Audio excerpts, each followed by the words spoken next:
வணக்கம். சமுத்திரம் எழுதிய இல்லந்தோறும் இதயங்கள் நாவலை நாம் இப்போ பார்க்க போகிறோம். இல்லந்தோறும் இதயங்கள் எழுதிய சமுத்திரம் அவர்கள் தமிழ் எழுத்தாளர். 1941 முதல் 2003 வரை வாழ்ந்தவர். இவருடைய சொந்த ஊர் தென்காசி மாவட்டத்தில் உள்ள திப்பணம்பட்டி எனும் கிராமம். இவர் இந்திய வானொலி தூர்தர்ஷனிலும் வேலை செய்தவர். இவர் 14 புதினங்கள், 2 கட்டுரை தொகுப்புகள், ஒரு நாடகம், 300க்கும் மேற்பட்ட சிறுகதைகள் என எழுதியுள்ளார். இவரது சில படைப்புகள் தெலுங்கு, மலையாளம், ஹிந்தி மொழிகளில் மொழிபெயர்க்கப்பட்டுள்ளன. 2003 ஒரு விபத்தில் இவர் காலமானார்.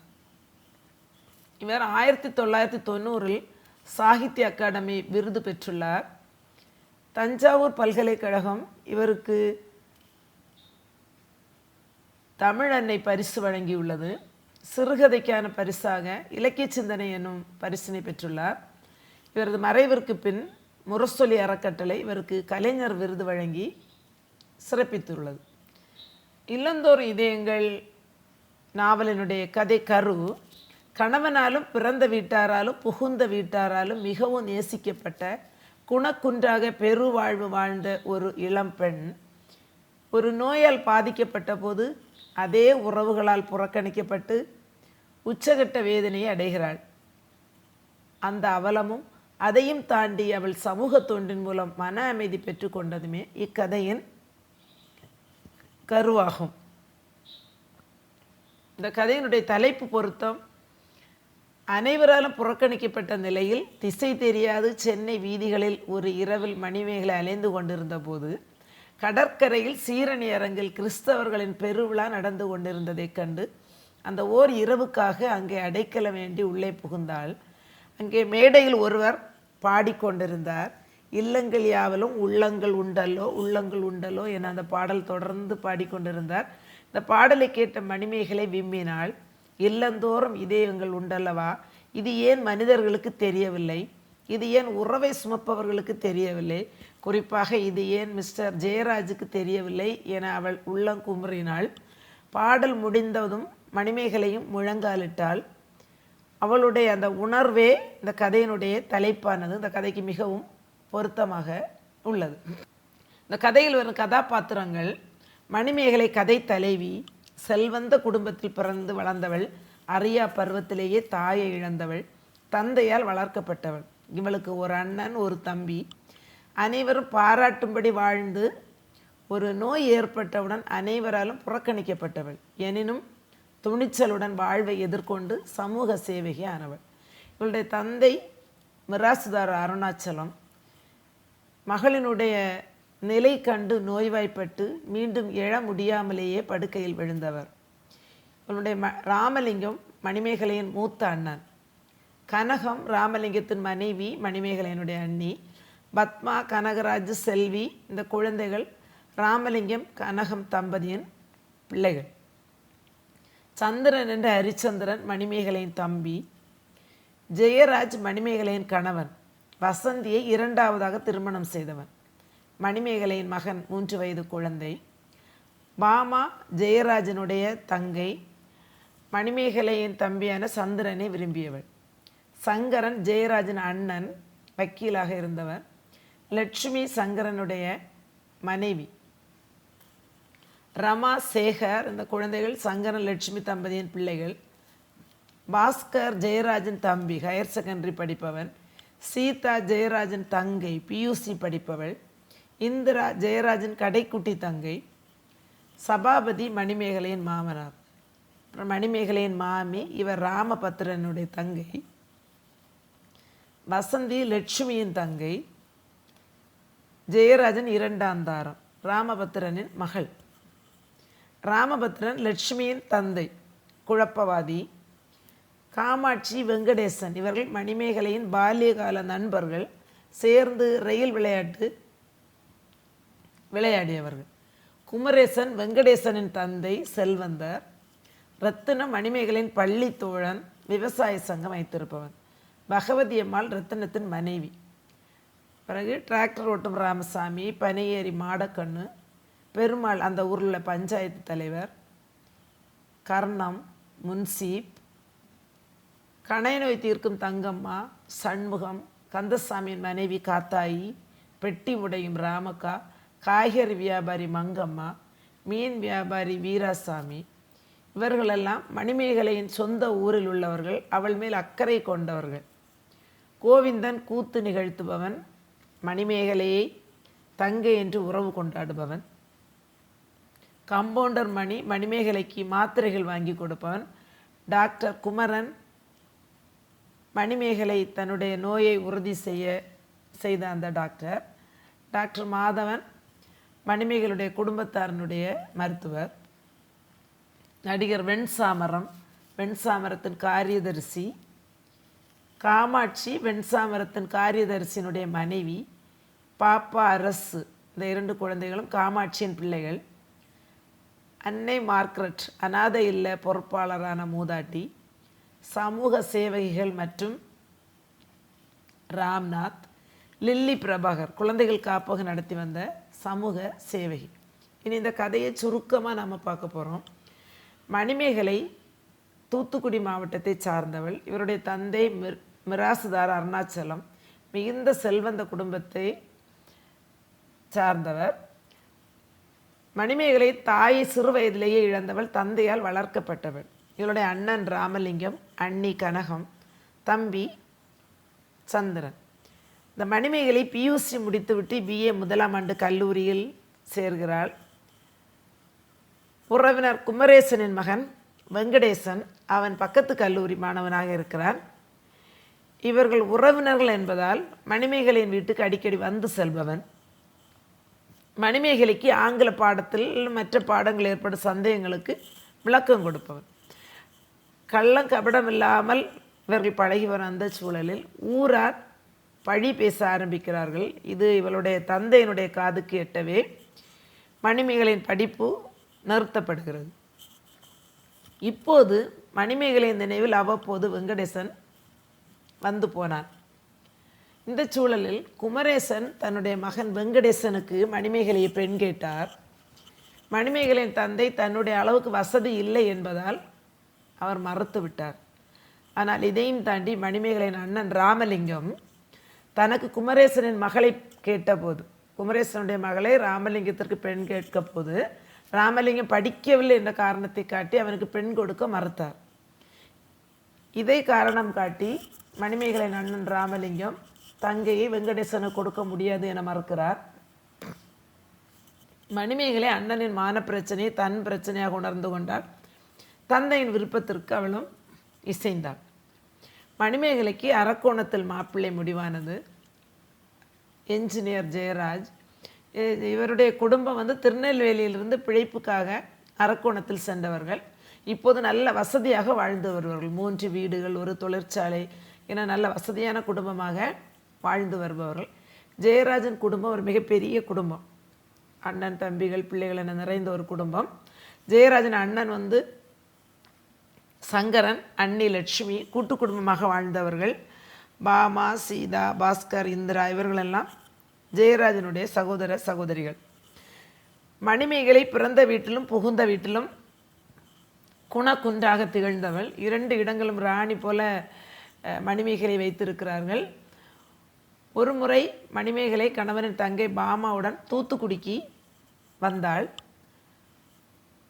தூத்துக்குடியில் தன் தாய் வீட்டில் இருக்கும்போது மணிமேகலையும் சந்திரனும் பாமா ஒருத்தர் விரும்புகின்றனர். இதை மணிமேகலையும் விரும்பினாள். இருவருடைய திருமண காரியங்களை மணிமேகலை பேசிய போது கனகம் மறுத்து சொன்னால், இருந்தாலும் இரு வீட்டாரும் சம்மதம் தெரிவித்தனர். இந்த சூழலில் கணவனிடமிருந்து ஒரு தந்தி வருகிறது. ஃபேமிலி ப்ராப்ளம் ஸ்டார்ட் அப்படின்னு சொல்லி ஒரு தந்தி வந்த உடனே என்னவென்றே தெரியாமல் மணிமேகலையும் பாமாவும் ஊருக்கு திரும்புகின்றனர். ஊரில் என்ன செய்தி என்று கேட்டபோது ராமபத்திரன், லட்சுமியினுடைய தந்தை, சொத்தை பிரிப்பதற்காக ஒரு சூழ்ச்சியை உண்டு பண்ணி பிரச்சனை உண்டு பண்ணி கொண்டிருந்தார். அப்போது குடும்பத்தினர் இதை எப்படி சமாளிப்பது என்று தெரியாத சூழலில் மணிமேகலையை தந்தி போட்டு அழைக்கிறார்கள். மணிமேகலை சுமூகமாக பேசி ஒரு தீர்வு கண்டாள். குடும்ப உறவையும் காத்தால். ராமபத்திரன் அவளை எதிர்த்த போதும் குடும்பத்தினர் அத்தனை பேர் மணிமேகலைக்கு உறுதுணையாக இருந்தனர். அவளை கண்கண்ட தெய்வமாக பார்த்தனர். இப்படி குடும்ப உறவை கட்டிக்காத்த அந்த சூழலில் இவர்கள் வந்து பெட்ரோல் பங்கு வைப்பதற்காக ஜெயராஜ் குடும்பம் வந்து ஆயில் கார்ப்பரேஷனுடைய பெர்மிஷனுக்காக விண்ணப்பித்திருந்தது. அப்போது திடீரென ஒரு நாள் ஆயில் கார்ப்பரேஷன் பெர்மிஷன் வருகிறது. அவர்களுடைய இவங்க 2 பேரும் ஜெயராஜும் சகோதரனும் ரொம்ப மகிழ்ச்சியாக பேசிக்கொண்டு வருவதை பார்த்து வீட்டில் உள்ள அனைவரும் கூடி என்ன சம்பவம் என்று கேட்டபோது பெட்ரோல் பங்கு வைக்க ஆயில் கார்ப்பரேஷன் பெர்மிஷன் கிடைத்திருக்கிறது என்ற மகிழ்ச்சியான செய்தியை பகிர்ந்து கொண்டார்கள். குடும்பமே ரொம்ப சந்தோஷமாக இருந்தது. அந்த சூழலில் பாமா சந்திரன் இவர்களுடைய திருமணத்தை ஐப்பசியில் நடத்த வேண்டும் என்று உறுதி செய்யப்பட்டது. அப்படி இருக்கக்கூடிய நிலையில் ஒரு நாளைக்கு வந்து லட்சுமி சொல்கிறா, இந்த சந்தோஷத்தை நாம் கொண்டாடுறதுக்கு எக்ஸிபிஷன் போகலாம் அப்படின்னு விரும்பும்போது ஆண்கள் மறுத்த போது மணிமேகலை இல்லை, நாங்கள் முழுக்க முழுக்க வீட்டில் வேலை செய்கிறோம், எங்களுக்கும் ஒரு வித்தியாசமாக இருக்கும் அப்படின்னு சொல்லி அவள் அதற்கு உறுதுணையாக இருக்க, குடும்பமே மகிழ்ச்சியில் திளைக்க, குழந்தைகள் எல்லாம் மறுநாள் பள்ளிக்கு போக வேண்டாம் என்ற சந்தோஷத்தில் இருக்காங்க. மறுநாள் காலையில் இவர்கள் காரில் சென்னைக்கு செல்ல தீர்மானம் பண்ணி சென்னைக்கு செல்கிறார்கள். சில இடங்களெல்லாம் பார்த்துட்டு ஹோட்டல் இம்பாலாவில் சாப்பாடு முடித்த பிறகு பொருட்காட்சிக்குள்ளே வருகிறார்கள். குழந்தைகள் ஒரே மகிழ்ச்சியாக ஒவ்வொரு ஸ்டால்களையும் கண்டு கழிக்கிறாங்க. அதில் ஒரு போர்டு இருந்தது, வாலண்டரி ஹெல்த் அசோசியேஷன் நடத்தக்கூடிய இன்னும் சமூக நிறுவனம் நடத்தக்கூடிய மருத்துவ பரிசோதனை செய்து கொள்ளலாம் அப்படின்னு சொல்லி ஒரு போர்டை பார்த்த உடனேயே ஜெயராஜன் தங்கை சீதா, எனக்கு அடிக்கடி தலை சுற்றுது, அதனால் நான் மருத்துவ பரிசோதனை செய்து கொள்ளட்டும் என்று கேட்டபோது மணிமேகலை அதற்கு சம்மதம் தெரிவித்து மணிமேகலையும் உடன் சென்றாள். சென்றவர்கள் அதிக நேரமாக காணலை அப்படிங்கிறதுனால வெளியே இருக்கிறவங்க பார்த்துட்டே இருக்கிறாங்க.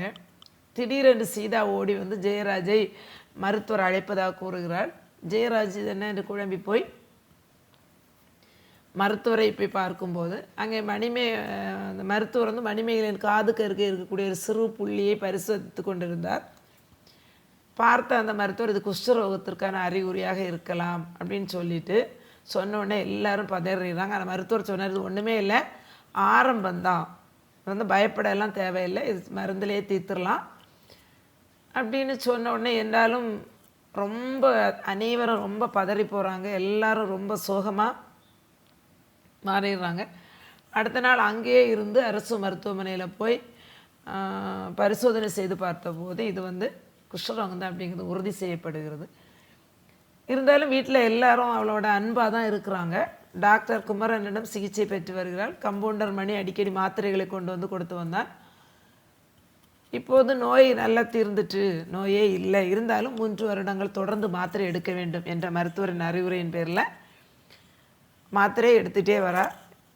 போக போக வீட்டில் எல்லாருடைய மனநிலைகளும் செயல்பாடுகளும் மாறுவதை மணிமேகலை புரிந்து கொள்கிறார். ஒரு கட்டத்தில் இவளுக்கு தனி பிளேட்டில் சாப்பாடு கொடுக்குறாங்க. இதற்கு ரொம்ப முழுமுதற் காரணமாக இருக்கக்கூடியது ராமபத்திரன், ஜெயராஜனுடைய அண்ணனுடைய மாமனார். இவர் வந்து இவருடைய சூழ்ச்சி தான் எல்லாரையும் மாற்றுது. வீட்டில் வந்து அடிக்கடி வீட்டில் வந்து இப்படி என்னுடைய மகளுக்கும் இந்த மாதிரி வந்துடும் அப்படின்னு சொல்கிறாரு. அது மட்டும் இல்லை, அந்த குழந்தைகள் ஆங்காங்கே காட்டி என்ன பாரு உனக்கு தடிப்பு மாதிரி இருக்குது, உனக்கு கருப்பு மாதிரி இருக்குது, இப்படியெல்லாம் சொல்ல சொல்ல மணிமேகலை ரொம்ப உடஞ்சி போகிறா. ஒரு கட்டத்தில் மணிமேகலை தன்னையே தனிமைப்படுத்தி கொண்டாள். ஜெயராஜும் இவளை ரொம்ப ஒதுக்குற மாதிரி இவளுக்கு தெரியுது. சரியா இவள்கிட்ட முகம் கொடுத்தவன் பேசுகிறதில்ல. ஒரு நாள் அவன் அறையை விட்டு வெளியே படுக்கணும்னு அப்படின்னு அவன் போகும்போது இவ தானாகவே வெளியே வந்துட்டா. வெளியே வந்து அந்த வெளியே ஒரு தனி அறையில் தன்னை தனிமைப்படுத்தி கொண்டாள். இரவில் குழந்தையை வந்து ஜெயராஜ் எடுத்துகிட்டு போயிட்டான். அதை அவளால் தாங்கவே முடியலை. இரவு முழுக்க குழந்தை அழுதுகிட்டே இருக்கிறான். ஆனால் இவன் இங்கே இருந்து பெற்ற மனம் இங்கே துடித்து கொண்டே இருந்தது. ஆனாலும் ஒரு கட்டத்தில் ஜெயராஜ் அவட்ட சொல்கிறான், நீ குழந்தைக்கு முத்தம் கொடுக்கக்கூடாது அப்படின்னு சொல்லி இவள் கை உரைகளை கொடுத்து நீ இதை போட்டுக்கு இப்படியெல்லாம் சொல்லி இவளை ரொம்ப ஒதுக்குற மாதிரி இருந்தோன்னா மணிமேகலையால் அதை தாங்கவே முடியலை. ஜெயராஜ் ரொம்பவே மாறிட்டான். ஜெயராஜுடைய அண்ணியினுடைய தங்கை வசந்தி அடிக்கடி இங்கே வந்து போகிறான். அவளோட கொஞ்சம் ஜெயராஜுக்கு நெருக்கம் வருது. இருந்தாலும் மணிமேகலை நினச்சிக்கூட ஐயோ நான் இப்படி சந்தேகப்படக்கூடாது, தன்னையே நொந்து கொள்வாள். இருந்தாலும் அந்த சூழலை பார்க்கும்போது அவளால் வருத்தப்படாமல் இருக்க முடியலை. திடீர்னு ஒரு நாள் இப்படி இருக்கக்கூடிய சூழலில் மாமனார் சபாபதி ஒரு கட்டளை இடுறாரு, மணிமேகலை கையால் தான் நான் இனி சாப்பிடுவேன், வேறு எல்லோரும் சாப்பிட கூப்பிட்றாங்க, அவர் சாப்பிட போகலை. மணிமேகலை இவ்வளோ தூரம் ஒதுக்குறத பார்த்து அவரால் தாங்க முடியாமல், மணிமேகலை சாப்பாடு தந்தால் தான் நான் சாப்பிடுவேன் அப்படின்னு சொன்னோன்னே அன்றைக்கி மணிமேகலை சாப்பாடு கொடுக்குறா.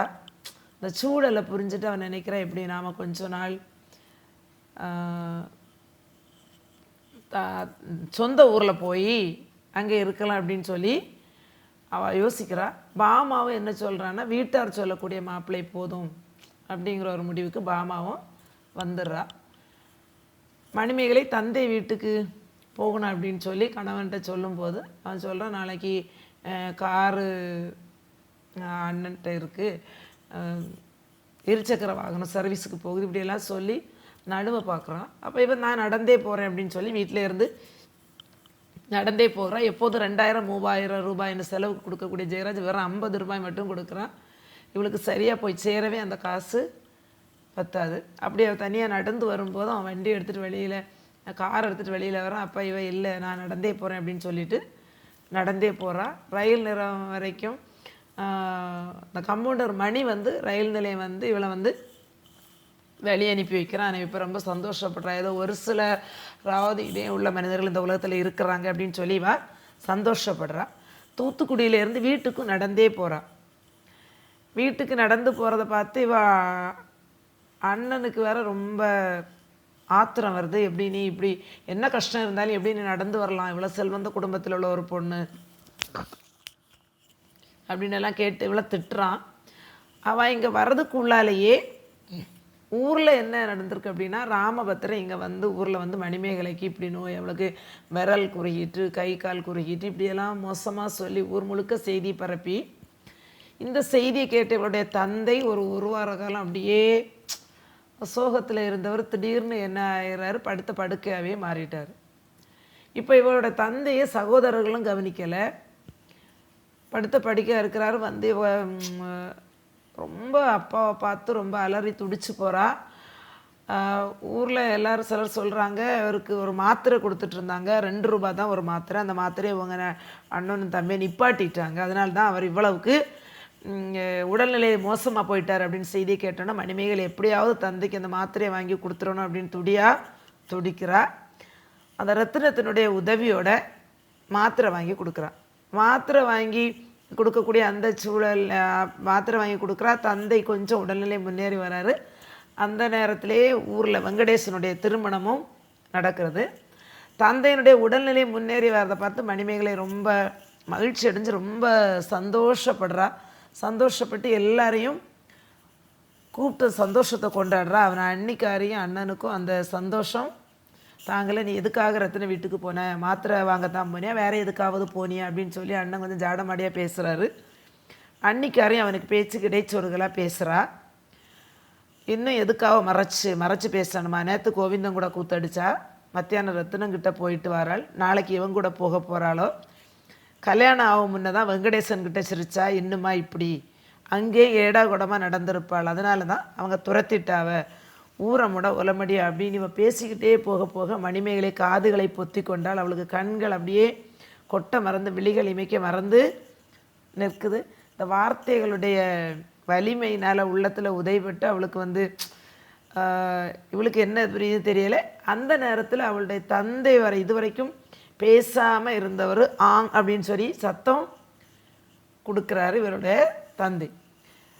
அப்போ அவள் அப்பாவால் இந்த செய்திகளை கேட்கவே முடியலை. மணிமேகலை காதுகளை பொத்தி கொண்ட அந்த சூழலில் அவள் அப்பா பேசுகிறாரு, என் மகளே உடனே போயிடு, அரக்கோணம் போயிடு, இன்னும் நிசமாகவே என் மகள்னா போயிடு, போ என் மகளே போ அப்படின்னு சொல்லி அருணாச்சலம் கூறிட்டு அவருடைய அருணாச்சலத்தை உட்கார வச்சுருந்த மக அவள் அந்த உடல் அப்படியே சட்டனை கட்டில் விழுந்துட்டு. இதை பார்த்தோடனே மணிமேகலை நினைக்கிறா, இது மீளாத முடக்கம் அப்படிங்கிறத அவள் புரிந்து கொண்டாள். வீட்டுக்கு கிளம்புறதுக்காக சூட்கேஸை கையில் எடுத்து அப்பாவையே பார்த்தாள். அவர் கால் பாதத்தை கைகளால் அழுத்தி அதில் கிடச்ச அந்த புழுதி எடுத்து தன்னுடைய நெற்றியில் வைத்து கொண்டே கண்களை மூடியபடியே நின்றாள். அவள் அந்த திரும்பி போகும்போது ராமக்கா, காத்தாயி, தங்கம்மா, நம்ம ஏற்கனவே சொன்ன இவங்க எல்லாம் அப்படி வாயடைச்சு நிற்கிறாங்க. தனிமையிலேயே நடந்து போகிறா. எப்போதுமே காரில் போகக்கூடிய இப்போ நடந்து போகிறா. வழியில் தம்பி எதிரில் வரான். அவங்க கூட வீட்டுக்கு வாக்கா அப்படின்னு சொல்லி ஒரு வார்த்தை சொல்லலை. வழி அனுப்ப வரணுமா அப்படின்னு கேட்குறா. இவன் வேண்டாம், நீ போய் அப்பாவுடைய கர்ம காரியங்களெல்லாம் நீ போய் பார்த்துரு அப்படின்னு சொல்லி அனுப்புகிறா. இவன் கூட ரத்னம், கூத்து, கோவிந்தன் இவங்கெல்லாம் ரயில் நிலையம் வந்து வழி அனுப்பி வைக்கிறாங்க. காசு டிக்கெட்டுக்கு பத்தாது அப்படிங்கிறதுனால வளையலை கலத்தி ரத்தினத்திடம் கொடுத்து டிக்கெட் வாங்கிட்டு வர சொல்கிறா. அவன் டிக்கெட்டு எடுத்துக்கிட்டு பழம் எல்லாம் வாங்கி இவ கையில் கொண்டு கொடுத்துட்டு அந்த வளையலையும் ஒரு பொட்டணத்தில் கட்டி இவ கையிலே திரும்ப கொடுத்துட்டு போகிறான். அந்த நேரம் இவளுக்கு வந்து அவங்க தான் அந்த ஊர் அப்படிங்கிற மாதிரி கண்ணில் படுது. அரக்கோணம் ரயில் நிலையத்தில் வந்த பிறகு நடந்தே போகிறா. இவளுக்கு இந்த சூழலில் இவ மகனோட நினைவு அடிக்கடி இவளுக்கு மனசுக்குள்ளே வந்து வந்து போய்கிட்டே இருக்குது. மகன் எப்போதும் தன்னுடைய முகத்தை கையால் வருடுறது, அம்மா அம்மா அப்படின்னு கூப்பிடுறது, அம்மாங்கன்னு கேட்டு அழுதுகிட்டே இருப்பான். இப்படியெல்லாம் இவ மகனுடைய நினைவு அடிக்கடி மனசுக்குள்ளே வந்துகிட்டே இருக்குது. இப்போ ரயில் நிலையத்தில் இருந்து மகனை பார்க்கக்கூடிய ஆவலை ரொம்ப வேகமாக வரா. வீடு வரைக்கும் வந்து வீட்டு பக்கத்தில் வந்தோன்னே அவளுக்கு ரொம்ப ஒரு சந்தோஷம். ஜன்னலை பார்க்குறா, பூட்டி இருக்குது, வீடு பூட்டப்பட்டிருக்கு, கேட் எல்லாமே பூட்டப்பட்டிருக்கு. என்ன இவங்க எங்கே தான் போயிருப்பாங்க, மாமாவாது எப்பவும் வீட்டில் தானே இருப்பார் அப்படின்னு சொல்லி இவன் நினச்சிருக்கும்போதே கம்பவுண்டர் மணி அங்கே வரான். மணியிடமிருந்து எல்லா செய்திகளையும் தெரிஞ்சுக்கிட்டான். பாமாவுக்கு கல்யாணம் முடிஞ்ச செய்தி, ஜெயராஜ் வசந்திக்கு திருமணம் நடப்பதற்காக இப்போ திருப்பதிக்கு போயிருக்காங்க அப்படிங்கிற செய்தியை கேட்டு இவளுக்கு எதிரில் இருந்த எல்லாமே சுழல்வது போல் இருக்குது. மகனை பார்க்கலான்னு வந்தால் மகனையும் பார்க்க முடியலை அப்படிங்கிற சங்கடம் இன்னும் மேலோங்க. என்ன பண்ணுறதுனே தெரியலை, எங்கே போகிறதுனே தெரியலை. அந்த மத்தியான வெயில மணியினுடைய வீட்டுக்கு அவன் நம்ம வீட்டுக்கு போகலாம் அப்படின்னு சொல்லி அங்கே அழைச்சிட்டு போகிறான். அதுவும் இவளுக்கு ரொம்ப குழப்பமாக இருக்குது. ஊரார் என்ன பேசுவாங்களோ அப்படின்னு சொல்லிட்டு, இல்லை எப்படியாவது ஒரு விடுதியில் போய் தங்கிடணும் அப்படின்னு சொல்லி மணிகிட்ட சொல்கிறேன், என்னை எப்படியாவது ஒரு விடுதியில் கொண்டு போய் சேர்த்துரு அப்படின்னு. கிளம்பி மாலையில் சென்னை வந்து சேர்றாங்க. அவன் இவளை அங்கே உட்கார வச்சுட்டு நான் போய் விடுதி கேட்டுட்டு வரேன் அப்படின்னு சொல்லி, விடுதி கிடைக்கல அப்படிங்கிறதுனால நாளைக்கு தான் விடுதி கிடைக்கும், இன்றைக்கி நம்ம ஒரு லாட்ஜில் அறை எடுத்து தங்கலாம் அப்படின்னு சொல்லி ஒரு லாட்ஜில் ஒரு அறை எடுத்து 2 பேரும் அங்கே போகிறாங்க. அந்த லாட்ஜ் அறைக்குள்ளே போன உடனே மணியினுடைய பேச்சு செயல்களெல்லாம் இவளுக்கு ரொம்ப மாறின மாதிரி தெரியுது. அவன் கொஞ்சம் வித்தியாசமான கண்ணோட்டத்தில் இவட்ட பேசுகிறான். அந்த லாட்ஜில் கூட நான் கணவன் மனைவின்னு தான் எழுதி கொடுத்துருக்கேன் அப்படின்னு சொல்கிறான். அப்போ இவளுக்கு இது என்னடா இது வரைக்கும் நல்லா இருந்தான் இவன் அப்படின்னு சொல்லிட்டு இப்போ இவளுக்கு ஒரே குழப்பம். எப்படியோ அவனிடம் தப்பித்து அந்த அறையை விட்டு வெளியே வந்துட்டா. அதுக்குள்ளாலே முடிவு பண்ணுறா, எதாவது பண்ணிட்டானா இவனை கொன்னுட்டு சிறைச்சாலைக்கு போயிடணும், அங்கே போனாலாவது நமக்கு தங்குறதுக்கு இடம் ஆயிரும் அப்படின்னு ஒரு முடிவுக்கெல்லாம் வந்து குழம்பிட்டு இருக்கும்போதே இப்படி வெளியே தப்பி வந்துடுறா. எதிரில் வெளியே வந்து எந்த பஸ்ஸுன்னே பார்க்காம பஸ்ஸில் ஏறுறா. பாரிமுனையில் பஸ் நிற்கிது. இரவு 9 மணி ஆகுது. பலரும் இவளை பல கண்ணோட்டத்தோடு பார்க்குறாங்க. இருந்தாலும் இவளுடைய அந்த வேகமான நடை இதெல்லாம் பற்றி பின்னால் யாராலையுமே இவளை தொடர்ந்து வர முடியலை. என்ன பண்ணுறதுன்னு தெரியாமல் ஒரு குழப்பத்தில் அவன் நடந்துகிட்டே இருக்கும்போது அந்த நீதிமன்ற சுவரில் ஒரு போஸ்டர் இருக்குது. கடற்கரையில் சீரணி அரங்கத்தில் இரவு முழுக்க பிரார்த்தனை, கிறிஸ்தவர்களுடைய பேரின்ப பெருவிழா. என்ன செய்கிறதுன்னு தெரியாமல் உள்ளே நுழைஞ்சா முழுவதும் தாழ்ந்த மனித தலைகள். மேடையில் சிலுவைக்குரிய எண்ணத்தை தூய்மையாக்கி எழுச்சிக்குரியாக சுடர் விட்டது. கூட்டத்தோட கூட்டமாக மணிமேகலையும் போய் உட்காந்துட்டான். மேடையில் ஒருத்தர் பாடிட்டு இருக்காரு. அந்த பாடலில் இருந்தால் அந்த கதையினுடைய தலைப்பே உருவாயிருக்கு. ஏற்கனவே நான் அதை சொன்னேன். இளங்கலியாவிலும் உள்ளங்கள் உண்டல்லோ, காடு மலைகளிலும் பல வீடுகள் சிதறி உண்டே, தோட்டத்தில் உண்டு, தீவினில் உண்டு. அப்படியே அந்த பாட்டு தொடர்ந்துகிட்டே இருக்குது. உன்னையே தருவாயா உன்னதர் கேட்கிறாரே அப்படின்னு அந்த பாட்டு பாடின உடனேயே மணிமேகலை விம்மி அழ ஆரம்பித்தா. இது ஏன் உறவுகளுக்கெல்லாம் தெரியல, குறிப்பாக தன்னுடைய கணவர் ஜெயராஜுக்கு ஏன் தெரியல அப்படின்னு சொல்லி வா அப்படியே ரொம்ப அழுதுட்டு பாடல் முடிஞ்சோன்னே அவளும் முழங்காலிட்டாள். எல்லாம் கடந்தும் எல்லாவற்றிலும் ஊடுருவி நிற்கும் ஞான பெருவெளிக்குள் அவள் பறவை போல பறந்தாள். இரவு முழுதும் பாட்டிலும் பிரார்த்தனையிலும் பொழுதை கழித்தாள். நான் அங்கே இருந்த ஒன்றை மட்டும் புரிஞ்சுக்கிட்டா, இந்த உலகத்தில் பாவிகள் இருக்கக்கூடிய அளவுக்கு தியாகிகளும் இருக்கத்தான் செய்கிறாங்க அப்படிங்கிற ஒரு தெளிவு அவளுக்கு கிடைக்குது. காலையில் எல்லாரும் கலைஞ்சு போகிறாங்க. இவளுக்கு மீண்டும் பயம் கவி கொண்டது. இனிமேல் எங்கே போகிறது? திசை தெரியாத பறவை போல் கால் போன போக்கில் நடக்க ஆரம்பிச்சு. ஆனால் அவளுக்குள்ள ஒரு நம்பிக்கை இருக்குது, யாரோ ஒருத்தர் எங்கேயோ ஒரு இடம் எனக்கு இல்லாமலாம் போகும் இந்த சென்னையில், அப்படிங்கிற ஒரு நம்பிக்கையோடு நடக்கும்போது எதிரே இவ எதிர்பார்க்காத விதத்தில் கூத்து கோவிந்தன் வர்றான். அவனை பார்த்து ரொம்ப பரவசமாகறான், ரொம்ப சந்தோஷப்படுறான். நடந்த தன்னுடைய நிலையெல்லாம் அவன்கிட்ட சொல்கிறான். அந்த மணிகிட்ட நடந்த விஷயம், இவளுக்கு தங்குறதுக்கு இடம் இல்லாமல் இவன் இங்கே இருந்த போது எல்லா காரியத்தையும் அவன்கிட்ட சொல்கிறா. ஏன்னா ஏதாவது ஒரு வீட்டில் வேலைக்காரியாக சேர்த்து விடு அப்படின்னு அவன்கிட்ட கேட்குறா. அவனால் அதை தாங்கவே முடியலை. மணிமேகலைக்கா இந்த நிலை அப்படின்னு சொல்லி அவன் கண்ணீர் அடிக்கிறான். அவன் அந்த கூத்து நிகழ்த்துறது, இந்த நடிக்கிறதுக்கெல்லாம் போகிறதுனால சில நடிகர்களை எனக்கு பழக்கம் இருக்குது, யார் வீட்டிலையாவது அவனை தங்க வைக்கிறேன் அப்படின்னு சொல்கிறான். இல்லை, எங்கேயுமே தங்க வேண்டாம், நான் எங்கேயாவது என்ன வீட்டு வேலைக்கு சேர்த்து விடு அப்படின்னு சொன்ன உடனேயே அவன் நடிகர் வெண்சாமரத்தினுடைய காரியதரிசியினுடைய வீட்டுக்கு வேலைக்காரியாக அனுப்புகிறேன் அப்படின்னு சொல்லி அங்கே கொண்டு போய் இவளை வீட்டு வேலைக்காரியாக ஆக்கிடுறான். மாதம் 20 ரூபா சம்பளம். அங்கே என்ன பிரச்சனைனா, காரியதரிசியினுடைய மனைவி காமாட்சி வந்து ஒரு ஹிஸ்டீரியா பேஷண்ட். 2 பிள்ளைகள், 15 வயது பாப்பா, 8 வயது அரசு பிள்ளைகள். ஆனால் எல்லோரும் பாசமாக தான் இருப்பாங்க. ஆனால் திடீரென்று இந்த காமாட்சியினுடைய குணம் மாறிடும். ஒரு நாளைக்கு காலையில் இவ கொஞ்ச நேரம் அதிகமாக தூங்கிட்டு அப்படிங்கிறதுனால தண்ணியை கொண்டு விட்டு இவளை எழுப்பிட்டு கையில் இருந்த செம்போட ராட்சசி மாதிரி நிற்கிறா. செம்பை விட்டு இவ மேலே எரிஞ்ச போது இவள் அப்படியே நிற்கிறா. கண்ணாடியில் பட்டு கண்ணாடி உடைஞ்சிருது, ஜன்னல் கண்ணாடி. அதை பார்த்து இன்னும் அவள் டென்ஷன் ஆகிறா. இப்படியெல்லாம் இதெல்லாம் இருந்தாலுமே இவளுக்கு இதெல்லாம் இப்போ பெருசாக தெரியலை. ஏற்கனவே அவளுடைய உறவினர்கள், சொந்தக்காரங்க எல்லாருமே ஒதுக்குன அந்த ஒரு வெறுமை சூழலில் அவளுக்கு இது எதுவுமே தெரியலை. பாசமான பேச்சுக்களோடு இவளுடைய ஏச்சுக்கள் கூட இவளுக்கு இப்போ பாசமானதாகவே இருக்குது. பிள்ளைகள் இவட்ட நல்ல பாசமாக தான் இருக்கிறாங்க.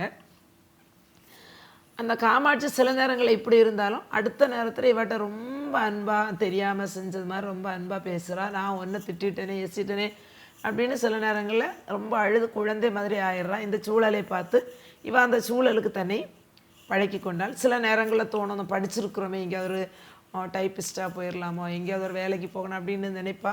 இருந்தாலும் ஒரு கட்டத்தில் வேண்டாம் அப்படிங்கிற முடிவில் அங்கேயே இருக்கிறா. கந்தசாமி கோவிலுக்கு காமாட்சி அடிக்கடி அழைச்சிட்டு போகிறதுண்டு. ஒரு நாளைக்கு இப்படி அழைச்சிட்டு போகும்போது போகிற வழியிலே இவளுடைய கணவன் ஜெயராஜும் மிஸ்ஸஸ் ஜெயராஜும் அவளும் பாமா ராமபத்திரன் பாமாவுடைய கணவன் ராமபத்திரன் இவளுடைய மகன் எல்லாரும் வராங்க. இதை பார்த்து இவளுக்கு மகனை பார்க்க வேண்டும், பக்கத்தில் போகணும்னு கால் முன்னால் போகுது. ஆனால் அந்த காலை உதச்சி அங்கேயே நிப்பாட்டுறா. மகனையே பார்க்குறா. ரொம்ப சோர்ந்து போயிருக்கான். அவன் வந்து எப்பாவது சித்திகிட்ட போகணும் அப்படின்னு சொல்கிறது இவளுக்கு கேட்குது. மனசுக்குள்ளே நினைக்கிறா, அவளை ஒரு தடவை நீ சித்தி அம்மான்னு சொல்லுடா, அம்மாவை மறந்துட்டேனாவது சொல்லுடா, அந்த வார்த்தையை கேட்குறேன் அப்படின்னு இவன் தனக்குள்ளேயே விம்மிட்டு பெற்ற மனம் துடிக்கிறது. தன்னை மறைச்சிட்டு அங்கேருந்து நகர்ந்து வந்துடுறா. திடீர்னு ஒரு நாளைக்கு கண்ணாடியை தொடச்சி நிற்கும்போது இவள் காதோரத்தில் மீண்டும் ஒரு புள்ளி இருக்கிறத கவனிக்கிறா. இப்போ தான் நினைக்கிறா, இனிமேல் இங்கே இருக்கக்கூடாது. ஏன்னா இவள் மருந்து மாத்திரை சாப்பிட்றத மறந்தே போனால், தொடர்ந்து மாத்திரை எடுக்கலை. இப்போ காமாட்சி இந்த குழந்தைகளுடைய நலன்கிறது எப்படியாவது வெளியேறணும், இந்த குழந்தைகளை விட்டுட்டு பிரியறதுக்கு இவளுக்கு இப்போ ரொம்ப அடுத்த கஷ்டமாக இருக்குது. எங்கேயாவது போயிடணும் அப்படின்னு நினைக்கிறா. கோவிந்தன் வரட்டும், கோவிந்தன் வரும்போது சொல்லி எங்கேயாவது போயிடலாம் அப்படின்னு. இந்த சூழலில் வெங்கடேசன் கோவிந்தன் ஒரு நாள் தற்செயலாக சந்திக்கும் போது மணிமேகலையினுடைய நிலையை இப்படி இங்கே இருக்கான்னு சொன்னதை கேட்டு வெங்கடேசன் கோவிந்தனோட கூட வரான். வந்து செங்கை மாவட்டத்தில் ஒரு ஒதுங்கிய ஒரு பகுதியில் கட்டப்பட்ட ஒரு இல்லம். அந்த இல்லத்தின் வராந்தாவின் முனையில் வந்து ஒரு வரவேற்பு அறையில் டாக்டர் ஆல்பர்ட் ஸ்விட்சர், அவர் வந்து தொழுநோயாளிகளுக்கு பணி செய்து இறுதியில் ஒரு தொழுநோயாளியாகவே மரித்தவர். அவருடைய படம் மாட்டப்பட்டிருக்கு. அருகில் டாக்டர் முத்துலட்சுமி ரெட்டியினுடைய படம் இருக்குது. பக்கத்தில் இன்னொரு மூதாட்டி இருக்கிறாங்க. இவங்க 45 வருஷத்துக்கு முன்னால் தேவதாசிகளை பற்றி ஆய்வு செய்கிறதுக்காக இந்தியா வந்த மாதா மார்கரெட் என்ற பெண்மணி தான். இவங்க இங்கே பார்த்துட்டு தேவதாசிகளை விட தொழுநோயாளிகள் மிக கேவலமாக நடத்தப்படுறாங்க அப்படிங்கிறத கண்டு அவங்களுக்காக தொடங்கின ஒரு இல்லம். இந்த இல்லத்தில் மணிமேகலை வெங்கடேசனால் இங்கே சேர்த்து விடப்படுறான். மணிமேகலை அங்கே நிறைய ஒரு தொழிற்கூடம் இருக்குது. பெண்கள் பாய் பின்னுறாங்க, பெட்டி முடைகிறது, நாற்காலி மேஜை செய்கிறது, நன்கொடைகள் இதெல்லாம் வச்சு இதெல்லாம் வெறும் உப்பு மாதிரி தான். இந்த உப்பு போடுவதற்கான உணவுப் பொருட்களும் மருந்துகளும் எல்லாம் இந்த அம்மையாருடைய தாய்நாட்டில் உள்ள ஒரு தர்ம ஸ்தாபனத்தால் வழங்கப்பட்டு வந்துட்டே இருக்குது. மணிமேகலை இந்த அம்மையை இந்த பாய் பின்றா, இந்த தொழில்கள் எல்லாம் செய்கிறா. ஒரு கட்டத்தில் மணிமேகலை இந்த அம்மையாருடைய வாரிசு போலவே ஆகிவிட்டார். இந்த அம்மையார்கிட்ட இருந்து மணிமேகலை படித்த சில நல்ல விஷயங்கள் என்னென்னா, நிறைய சமூக சேவகர்கள் எல்லாம் நிறைய பணம் கொடுக்க பொருள் கொடுக்க வருவாங்க. அப்படி சில நேரங்கள் அவங்க கொண்டு வர ஒரு நாளைக்கு ஒருத்தங்க இவங்களுக்கு இங்கே கணக்கு பார்த்துட்டு இருக்கும்போது ஒரு 300 ரூபாய் தொண்டு விழுது அப்படின்னு மணிமேகலை சொல்கிறா. அந்த நேரம் கொஞ்சம் சமூக சேவகர்கள் வர்றாங்க, 400 ரூபாய் இவங்களுக்கு நன்கொடை தரதா சொல்லிட்டு வர்றாங்க. இந்த அம்மையார் மறந்துட்டாங்க, எனக்கு இது தேவையில்லை வேண்டாம் அப்படின்னு. அவங்க போன பிறகு மணிமேகலை கேட்குறா, ஏன் இந்த நன்கொடையை மறுத்தீங்க அப்படின்னு. அப்போ இந்த அம்மையார் சொல்கிறாங்க, இவங்க எல்லாம் அவங்களுடைய சமூக சேவையை வெளிக்காட்டுவதற்காக, பத்திரிகையில் செய்தி கொடுப்பதற்காக, விளம்பரப்படுத்துவதற்காக, எங்கேயாவது வீடு பற்றி எரியாதா, எங்கேயாவது சாவு நிகழாதா, எங்கே விபத்து நிகழாதா இப்படின்னு சொல்லி நினைக்கக்கூடிய சேடிஸ்ட் இவங்க எல்லாம் அப்படின்னு சொன்னோன்னே இவன் ஓ இப்படியும் மனிதர்கள் இருக்கிறார்கள் என்பது இவளுக்கு ஏற்கனவே பழகி போன காரியம்தான். இருந்தாலும் இப்போ அது ஒரு தடவை கூட நினச்சிக்கிறா. இந்த சூழலில் இவளுக்கு கோவிந்தன், வெங்கடேசன், ரத்தினம் இவங்க எல்லாம் மணிமேகலைக்கு உதவியாக இருக்காங்க. ஒரு நாள் ரத்தினம் மணிமேகலை பார்க்குறதுக்கு இங்கே வரான். வந்து இவருடைய தந்தை எப்படி இருக்காருன்னு கேட்கும்போது, தந்தை ஏற்கனவே இறந்துருக்காரு, ஆனால் அந்த இறந்த செய்தி இப்போ தான் ரத்தினம் சொல்கிறது மட்டும் இல்லை, தந்தை இவளுக்கு எழுதி வச்ச ஒரு உயில் எழுதி வச்சதையும் கொண்டு வராரு. கொண்டு வந்துட்டு ரத்தினம் சொல்கிறான், இந்த உயில் என்கிட்ட இருக்கிறத பார்த்து உன்னுடைய அண்ணனும் தம்பியும் பல 5000 10,000 தாரேன் அப்படின்னு சொல்லி உயிலை கேட்டாங்க, நான் தான் கொடுக்கல அப்படின்னு சொல்கிறது. மணிமேகலை சொல்கிறா, எனக்கும் இந்த உயில் தேவையில்லை, தந்தை போனவர் அந்த உயிலை நீயே கிழிச்சு போடு அப்படின்னு சொல்கிறான். ஆனால் ரத்தினம் அதை கிழித்து போடலாம், வாண்ட தந்தா நீ கிழிச்சிருவேன் அப்படின்னு சொல்லி நானே பத்திரமா வச்சுருக்கேன். ரத்தினமே அதை வச்சுருக்கிறாரு. இந்த சூழலில் இந்த அம்மையார் வந்து தன்னுடைய தமக்கை, சொந்த நாட்டில் இருக்கக்கூடிய தன் தமக்கையை பார்க்க தாய்நாடு போகிறாங்க. போகும்போதே இவளுக்கு ரொம்ப சங்கடமாக இருக்குது, அப்பா இறந்த செய்தி இப்போ தான் கேட்டிருக்கேன், அதுக்குள்ளே இவங்களும் விட்டுட்டு போயிடுறாங்களே அப்படின்னு நினச்சி வருத்தப்படுறேன். ஆனால் அவங்க என்ன சொல்கிறாங்க, நான் இனிமேல் தாய்நாட்டுக்கு போகவே மாட்டேன், இதுதான் நான் போகக்கூடிய கடைசி தடவை, போயிட்டு வந்துடுவேன் அப்படின்னு சொல்லி அங்கே உள்ள எல்லா நோயாளிகளுக்கெல்லாம் ஆறுதல் சொல்லிட்டு போன அந்த தாயார் அவங்க தமக்கை இறக்கிறதுக்கு முன்னாலே இறந்து போகிறாங்க அப்படிங்கிற செய்தி வருது. மணிமேகலை ரொம்பவே அதிர்ந்து போகிறா. அந்த ஊரில் உள்ளவங்க எல்லாரும் அவங்கவுங்க வீட்டில் ஒரு சம்பவம் நடந்தது மாதிரி ரொம்ப சோகமாக மாறி போகிறாங்க. அந்த இல்லத்தில் உள்ள அத்தனை பேருமே அதிர்ந்து போகக்கூடிய இந்த சூழலில் இவன் ஆல்பர்ட் ஸ்வைட்சர் படத்துக்கிட்ட அந்த அம்மையாருடைய படத்தையும் மாற்றா. வேறு வழியே இல்லாமல், யாருடைய எதிர்ப்புமே இல்லாமல் மணிமேகலை அந்த இல்லத்தினுடைய பொறுப்பையும் ஏற்றுக்கொண்டான். இந்த சூழலில் வந்து வெளிநாட்டு நிறுவனம், ஏற்கனவே அந்த அம்மா இருக்கும்போது உதவி செய்து வந்த அந்த வெளிநாட்டு நிறுவனம் அங்கே ஏதோ அரசியல் கொந்தளிப்பில் சிக்கி பண உதவியை நிறுத்தியது. மணிமேகலைக்கு என்ன செய்கிறதுனே தெரியலை. தன்னுடைய கையில் இருந்த ஒரு வளையல், தன்னுடைய தாலி, தான் சேர்த்து வைத்த பொருட்கள் இதெல்லாம் செலவழிக்கிறார். ஒவ்வொரு நாளும் உணவுக்கு, மருத்துவ செலவுக்கு பணம் நிறைய தேவைப்பட்டுட்டே இருக்குது. ஒரு சிலர் சொல்கிறாங்க இந்த இல்லத்தை மூடிருங்க அப்படின்னு. இவன் அப்போ தான் யோசிக்கிறான், இந்த இல்லத்தை மூடுறதா, தானே வேண்டாம் அப்படின்னு நிராகரித்தவர்கள்ட்ட இருக்கக்கூடிய தனக்கு நியாயமாக வர வேண்டிய சொத்தை பெற்று இதனை தொடர்வதா அப்படின்னு ரொம்ப குழப்பத்தில் வரா. ஒரு முடிவு செய்கிறா. உடனே ரத்தினத்துக்கு உடனே வரவும் அப்படின்னு சொல்லி தந்தி கொடுக்குறா. அவங்க வராங்க. ரத்னம், வெங்கடேசன், கோவிந்தன் இவங்கெல்லாம் இவளுக்கு உதவி செய்கிறாங்க. இவன் அன்னை மார்க்ரெட் அருளில்லம் அப்படிங்கிற புதிய பெயர் பலகையில் அந்த மாதாவின் படம் சிரிக்கிறது. புதுசாக பெயர் பலகை வச்சு அந்த அருளில்லத்தை தொடர்ந்து நடத்தணும் அப்படிங்கிற ஒரு துணிச்சலுக்கு வர அரசாங்க அதிகாரிகள், அரசியல் தலைவர்கள், சமூக நிறுவனங்கள் இவங்கள்ட்ட எல்லாம் போய் பேசி எல்லார்ட்டேருந்துமே இவளுக்கு உதவிகள் கிடைக்குது. இப்போ வந்து இவ கணவன்கிட்ட போய் ஜீவனாம்சமும் தன்னுடைய 60 பவுன் நகைகள் அங்கே இருந்தது அதையும், சகோதரர்கள்ட்ட இருந்த சொத்து அனைத்தையும் முறைப்படி போய் ரொம்ப பிரச்சனைகளுக்கு மத்தியில் தான் எல்லாத்தையும் பெற்றுக்கொண்டு எல்லாத்தையும் இல்லத்தின் பெயருக்கே எழுதி வச்சுட்டான். இப்போ வந்து பத்திரிகைகள் எல்லாம் இவளை பற்றி ரொம்ப பக்கமாக எழுதுகின்றன. இவளுக்கு இது மனதுக்கு ரொம்ப மகிழ்ச்சி தரக்கூடிய ஒரு சம்பவமாக இருக்குது. ஊரில் கூட சகோதரர்கள் உட்பட அனைவரும் இவளை பாராட்டுவதாக கேள்விப்படுறா. அவளுக்கு அதெல்லாம் ஒரு பெரிய விஷயமாகவே தெரியலை.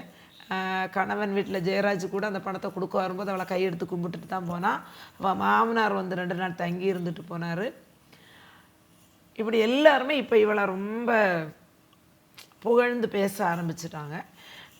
கோவிந்தன் இந்த தொழுநோயாளிகள் இல்லத்திலேயே இருந்த முன்னாள் நோயாளியாகவும் இப்போ ரொம்ப குணமடைந்த ஒரு பெண்ணை திருமணம் செய்து மதுராங்கத்தில் வசிக்கிறான். என்ன இருந்தாலும் அவள் பற்றற்ற யோகியாக மாறிடலை. மகனுடைய நினைப்பு அடிக்கடி வந்து வந்து போய்கிட்டே இருக்குது. எப்படியாவது மகனை தன்ட்ட கொண்டு வந்துடணும் அப்படின்னு ஆசைப்படுறான். இருந்தாலும் அவன் அங்கே நல்லா தானே வாழ்கிறான், அவன் அங்கே வாழட்டும் அப்படின்னு நினச்சிட்டு அவனுடைய நல்லா இருந்தால் போதும் அப்படின்னு அடிக்கடி மனசுக்குள்ளால் நினச்சிக்கிட்டே இருக்கிறா. திடீர்னு ஒரு நாள் அவளுக்கு நினைப்பு வருது, மகனுடைய நினைப்பு ரொம்ப வருது. பக்கத்தில் ஒரு கேலண்டர் இருக்குது. அந்த கேலண்டரில் நிறைய குழந்தைகளுடைய அபலை குழந்தைகளின் படங்களை பார்க்கிறாள். பார்த்துட்டு கண்ணீர் வடிக்கிறாள். அப்போ நினைக்கிறா, என் பிள்ளை இதை விட நல்லா தான் வளர்ந்துட்டுருக்கான். இங்கே இருக்கக்கூடிய இளம் பெண்கள் ஒவ்வொருத்தரும் அவங்க குழந்தைகளை பற்றி எவ்வளவு கண்ணீர் கதைகளை நம்மகிட்ட சொல்லியிருக்காங்க. ஆனாலும் யாருமே இப்படி பிள்ளையை கொண்டு வரணும், பிள்ளையை பக்கத்தில் வச்சு வளர்க்கணும், ஏன்னா அவங்க ஆசைப்பட்டாலும் அது நடக்காது அப்படின்னு நினச்சிட்டு இந்த பெண்களுடைய குழந்தைகளை எல்லாம் அவன் நினச்சி பார்க்குறா. அப்போ அவளுக்கு ஒரு இது ஞாபகத்துக்கு வருது. பூந்தமல்லிக்கு அருகில் மதுரவாயில் என்ற கிராமத்தில் திருமதி லில்லி பிரபாகர் என்ற சமூக சேவையை குழந்தைகள் காப்பகம் உருவாக்கி இருக்கிறாங்க அப்படிங்கிற செய்தியை கேள்விப்படுறான். இப்போ நாம் கூட ஏன் இப்படி ஒரு குழந்தைகள் காப்பத்தை தொடங்கக்கூடாது அப்படின்னு நினச்சிட்டு இந்த தாய்மாரன் பிள்ளைகளுக்காக ஒரு இல்லம் கட்டக்கூடாதுன்னு நினச்சிட்டு அந்த காம்பவுண்டுக்குள்ளாலேயே வெற்றிடம் ஒன்றை பார்க்குறா. அவளது மனவெளியில் கட்டிடம் ஒன்று எழும்புது. குழந்தைகளுடைய எண்ணிக்கை கூடிக்கிட்டே இருக்குது. மனவெளியில் இவை பறந்து விரிய விரிய அவளது சொந்த தாபம் குறைந்து ரொம்ப அணுவாக மாறுகிறது. இவை இப்போ ரொம்ப தெளிவாகிடுறான். இந்த உலகத்தில் கஷ்டப்படுறவங்களுக்கு சேவை செய்கிறது தான் இருக்கிறதுலே ரொம்ப மகிழ்ச்சியான ஒன்று அப்படின்னு நினச்சி மனசுக்குள்ளால் ரொம்ப ஒரு தெளிவு நிலைக்கு வந்துடுறா. தூய வெண்துகில் ஆடையில் செவ்வரளி பூ போல, சிவந்தி பூ நிறம் போல, எளிமை அழகாக, அந்த அழகை கருணையாக, பேனா பிடித்த சரஸ்வதி போல அவள் சிந்தித்து கொண்டிருந்தாள். அவள் சிந்தனை சீக்கிரமாய் காப்பகமாய் உருவாகும் என்பது போல் டெலிஃபோன் மணி அடிக்கிறது. மணிமேகலை எழுகிறாள் அப்படின்னு சொல்லி இந்த கதை முடிகிறது. இந்த கதையினுடைய முழுமையான உணர்வை நீங்கள் பெறணும் அப்படின்னா கண்டிப்பாக அந்த கதையை ஒரு தடவை படிக்கணும். படிக்கும்போது பல இடங்களில் அந்த ஆசிரியருடைய எழுத்து நம்மை கண்ணீர் வடிக்க வைக்கக்கூடிய ஒரு நிலையில் இருக்குது. ஒரு பெண் இந்த சமுதாயத்தில் நன்றாக வாழ்ந்திருந்த ஒருத்தி, பிறந்த வீட்டிலையும் புகுந்த வீட்டிலையும் எல்லாரும் பாராட்டக்கூடிய நிலையில் இருந்தவள். கூட்டு குடும்பம், குடும்பத்தில் எவ்வளவோ பிரச்சனைகள் வந்தபோது எல்லாவற்றையும் சமாளித்து அப்படி இருந்த ஒரு பெண் ஒரு நோயினால் தாக்கப்பட்ட போது எந்த அளவுக்கு அவள் பாதிக்கப்படுறா அப்படிங்கிற ஒரு இந்த எல்லாருடைய பாவங்களே சுமக்கக்கூடிய ஒரு பெண்ணினுடைய கண்ணீர் காவியம் தான் இந்த கதை. கண்டிப்பாக நீங்கள் அதோட படித்து பாருங்கள். சுருக்கமாக தான் கதையை சொல்லியிருக்கிறேன். நீங்கள் வாசித்தால் தான் அந்த கதையுடைய உணர்வுகளை புரிந்து கொள்ள முடியும். இந்த கதையில் இந்த சமூகம் முழுக்க முழுக்க படம் பிடித்து காட்டப்படுகிறது. போலியான உறவுகள். ஒரு பெண்ணை பற்றி என்ன வேண்டுமானாலும் வீண் பண்ணி சொல்லலாம். எதுவுமே தெரியாதவர்கள் கூட கேட்ட விஷயங்களை வச்சுட்டு வாயில் வர்றது மாதிரி பழிச்சொற்களை பேசுகிறது. இன்னும் மனிதநேயமற்ற மனிதர்கள் கூட இருக்கக்கூடிய உறவுகள், சொந்தக்காரங்க சின்ன நோயினால் பாதிக்கப்பட்ட போது அவர்களை தனிமைப்படுத்துறது, குழந்தைகளிடமிருந்து அவங்களை பிரிக்கிறது, உணர்வற்ற மனிதநேயமே இல்லாத மனிதர்கள் பலர். இவ்வளவையும் தாண்டி இந்த சமுதாயத்தில் இன்னும் நல்லவர்கள் சிலர் இருக்கத்தான் செய்கிறார்கள் அப்படிங்கிறத இந்த கதை நமக்கு பதிவு செய்கிறது. ஒரு சிலரேன நல்லவர்கள் இருக்கிறதால தான் இந்த உலகம் இன்னும் நிலை பெற்று இருக்கிறது அப்படிங்கிற ஒரு மிகப்பெரிய செய்தியையும் இந்த கதை நமக்கு தருகிறது. கதையை ஒரு தடவை நீங்களும் படித்து பாருங்கள். படிக்கும்போது தான் உண்மையான ஒரு ஏற்கனவே சொன்ன மாதிரி நம்முடைய உணர்வுகளை, அந்த மணிமேகலையினுடைய உணர்வுகளை, இதுபோல் உலக சமுதாயத்தில் கஷ்டப்படக்கூடிய பெண்களுடைய உணர்வுகளை புரிந்து கொள்ள முடியும். நன்றி, வணக்கம்.